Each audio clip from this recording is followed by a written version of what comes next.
What do you know about light pollution? Light pollution. Like pollution, the sea ivories. Okay, a lot of lights. If I say noise pollution, what do you understand?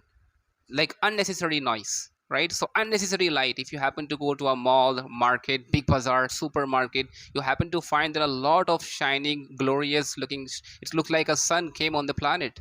It or came on the earth. It seems. So, do you think that light pollution is increasing day by day, and that can be a cause to not look at the stars because we are so busy in our own artificial light and we stars or the moon? What do you think? I'm virtual alarm for Okay, sea. fine. Let me make it simple for you. When was the last time you saw the sky? Instead, to the day before yesterday, yes, so the sky was even understands and she's on his own.